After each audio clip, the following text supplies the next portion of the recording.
I'd be willing to bet a lot of money that if you've traded for a decent amount of time, you've experienced the pain of seeing a winning trade turn into a big loser overnight right at the last second.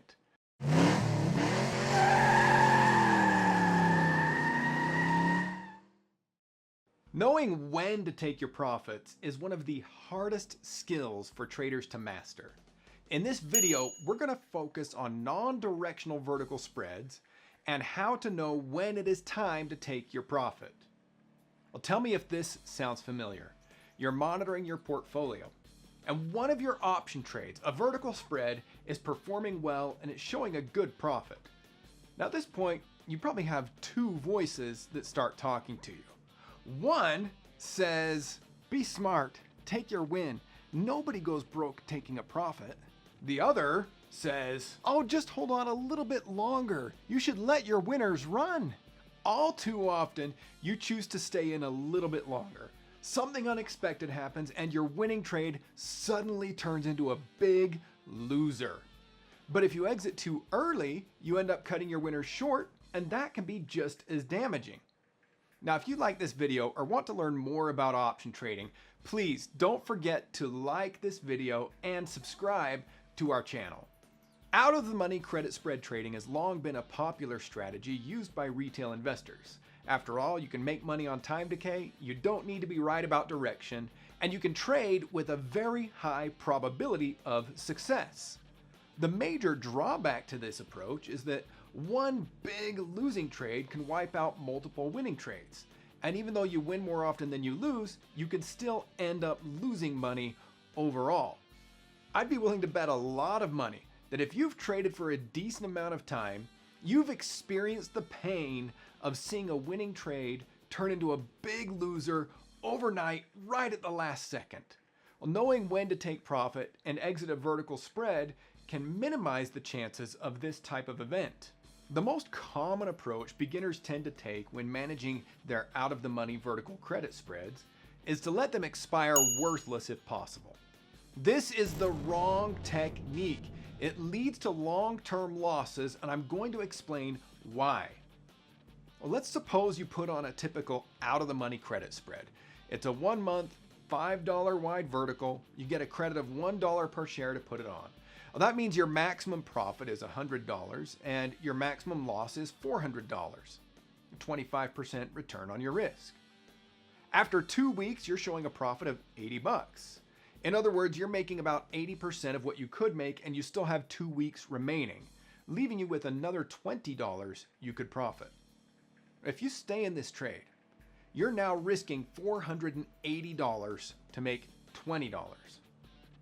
You still have your original $400 at risk, and now you're also risking $80 in profit that you haven't taken off the table yet. So your risk has gone up in the trade and your potential reward has gone down.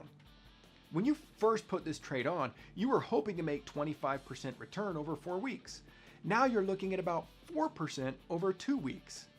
Is it really worth staying in the trade? Or should you consider taking your profit and redeploying your capital in something with a better return on risk? Well, the argument against exiting at this point goes along the lines of this. Well, the probabilities of this trade going against me at this point are almost zero, so I'll take the safe return. And that's mostly true. But it only takes one black swan event to completely blow up those probabilities. Probabilities don't take into consideration things like a global pandemic, a major invasion, or a surprise move in interest rates. As a trader, your number one job should be to minimize your risk. Well, there's another reason that holding on until expiration is a bad idea, and that is gamma risk. As options get closer to expiration, they become much more binary in nature, and this can lead to increased risk. Now let me demonstrate this with a simple trade example. I'm going to construct a bull put spread by selling the 360 strike put and buying the 355 strike put. This is a 6-week trade in this example. The trade gives a credit of $1.71 per share, so the maximum profit is $171. Because it's a $5 spread, the maximum loss on this trade is $329. As you can see, using this profit and loss graph, provided by the tactical income trading platform, the maximum loss at expiration occurs anywhere below $355. But I'm going to adjust this to show what would happen if we exited just 2 days early. If we exit 2 days early, the stock would have to drop to about $339 for us to see the maximum loss on the trade. Look at it on the chart. That is a huge difference. Remember, your number one job as a trader is to preserve capital, and something as simple as getting out 2 days early can make a huge difference. So now that we've discussed what not to do, let's talk about what to do. There are a couple of basic approaches to managing out-of-the-money credit spreads for a profit that I'd like to discuss with you.